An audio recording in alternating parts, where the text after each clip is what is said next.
قناة سبيستون بناتية. اي والله مثل ما تشوفون سبيستون سووا قناة خاصة بس للبنات. يعني احنا اذا كنا قبل الولد نتابع زمردة، هسه بعد يعني ما يصير نروح نطب بهاي القناة ونتابعهم، يعني احس عيب. بس قبل لا نبدا يا شباب المستقبل، اتمنى منكم بس المتابعه، ما تاخذ منكم ثانيه واحده بس، وهذا الشيء يفرحني ويخليني اعرف انه هذا المحتوى قاعد يعجبكم.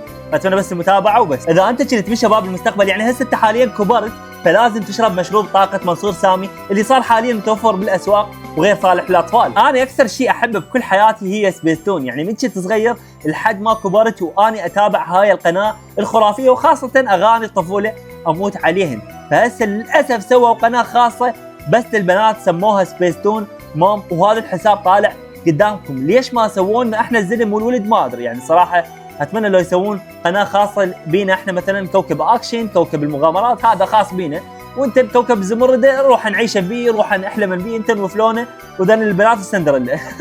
فشنو رايكم يا شباب؟ سووا هاشتاج شيء، بلكي تسوون احنا قناه خاصه بينا.